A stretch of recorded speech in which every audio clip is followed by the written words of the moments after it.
Okay, this is Zoey Quinn. She's a games developer and a catalyst for what is now known as Gamergate. I'll give you a quick TLDR on her infamy.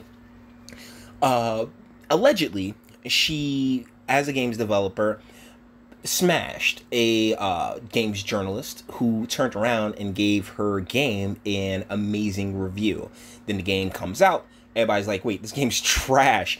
And thusly, it sparked an entire thing. You may or may not have heard of it, but it really doesn't matter in the grand scheme of this. Well, it actually does, because it goes to speak to her character as a person. Once again, if these things did take place, allegedly.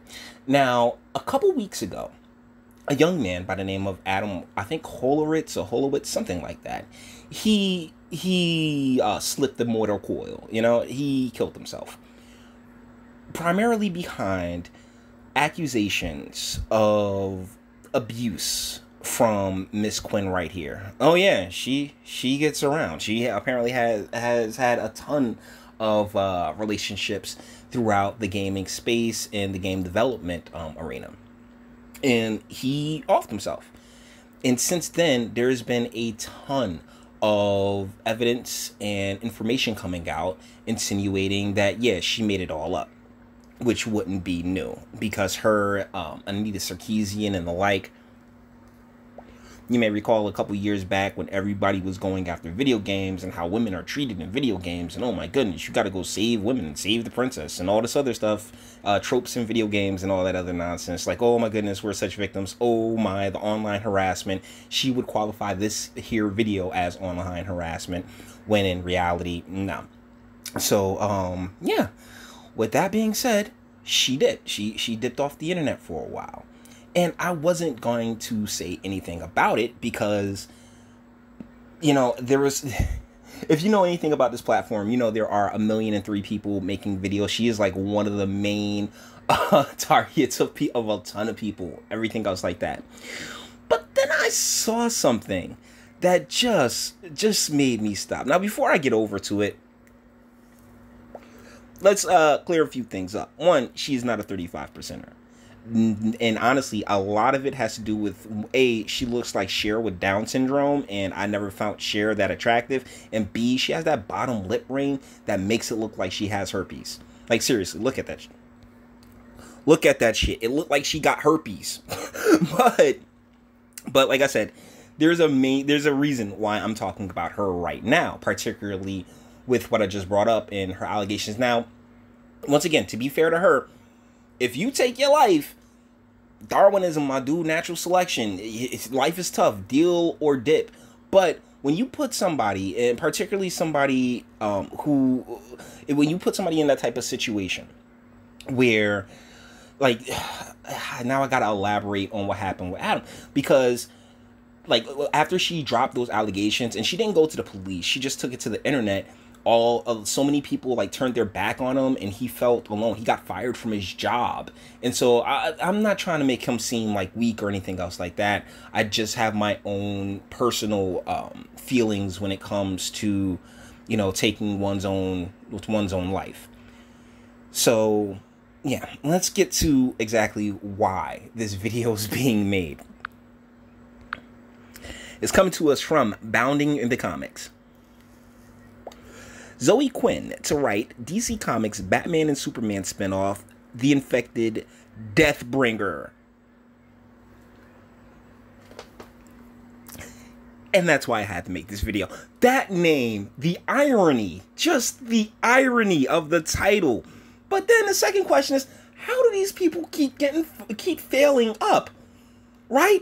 I mean, one of the things about Zoey Quinn, one of the biggest criticisms of the young lady, is that she took so much money from crowdfunding to do videos that never got produced. She's quit the crowdfund for damn near anything. Oh, I'm getting harassed online. Gotta send me money. No matter what, it's like, send her money, send her money, send her money. And so when that like persona like causes a young man to off himself, and titling her comic, and we'll get into, wait, what the hell? She's writing a comic. Titling it Deathbringer is just Irony on top of irony now, ain't it? This is written by John F. Trenton. Trent, not Trenton. I got Jersey on the brain. DC Comics announced that Zoey Quinn will team up with artist Tyler Kirkham to write a Batman and Superman spinoff titled The Infected, Deathbringer #1. There's some art. It is pretty cool art, I'm not gonna lie. Quinn's story will focus on Donna Troy as she becomes infected by the Batman Who Laughs toxin and turns her into the worst version of herself. DC Comics describes the story. A story of a hero who's done with bringing peace to the world that cannot be trusted with it. A woman whose newly awakened dark side is ready to burn all down and forge a new destiny. I know a lot of people who be like, what do you mean newly awakened dark side? No, it was there. It was always there.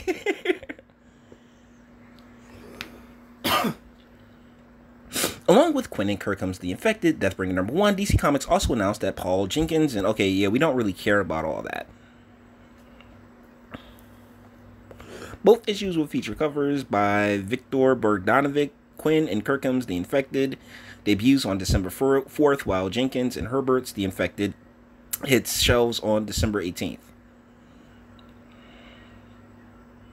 Batman and Superman will face off against the corrupted Shazam, Batman/Superman #2 by Joshua Williamson and David Marquise that hits shelves on December 25th.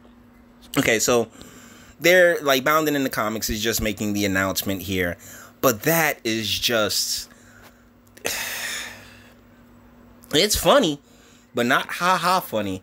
It's irony funny that this woman who pushed this young man to suicide is now writing a comic. And hey, yeah, once again, she's a game developer. I mean, writing is writing, I'll admit it. But at the same time, you're a game developer. Writing isn't particularly, what you're known for. But yeah, DC Comics brings her on. And that goes to show you how tainted things are at a corporate level and how, I guess, blind those at the corporate and executive levels of these companies are to, what people are aware of and what people know these days, and it's just sad, man. I mean, seriously, shout out to the homie Alex, because a lot of the information, things I've seen about him, he was a alright kid. He was just one of those awkward ass nerds, man. And I'm a nerd, but I'm a part-time nerd. I'm like the Blade of nerds, I'm a day walker. Like I chill with the cool people, but at the same time, I go like at night.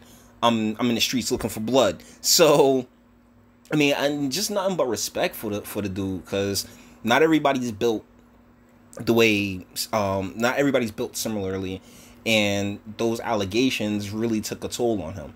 And not just the allegations, but the way people reacted to him about the allegations really took a toll on him. And then for DC Comics to turn around and be like, oh, here you go, Miss Quinn. Here's your own little story for you to tell. Golly, man. It don't sit right. It leaves a very terrible taste in the mouth. And when I saw it, I was like, you know what? I didn't scrap the video that I was working on. I'm gonna do that one a little later. But this right here, this just really stinks. It does. And they gave this bro her own book. Damn shame. I mean, damn shame. So with that being said, we're gonna bring this one to an end. All the internet stuff. If you liked it, toss it a like. Dislike, go ahead, do that too. Sub if you enjoy my fantastic voice and you want to get videos like this every single day. Share, because sharing is caring, and YouTube and the like, and they don't quite like me like that. And speak. Let me know, what do you think in the comments? Wow, what an ironically named comic, right? I was like, yo, because I know, the Quartering, maybe even Lucas, all these other people, they're gonna be doing videos on it, but man, this is awful. It really is. And but I mean, if you disagree, or if you let me know, if you have any amendments to what I said, because it's a long story when it comes to this broad and the internet. It is a long story.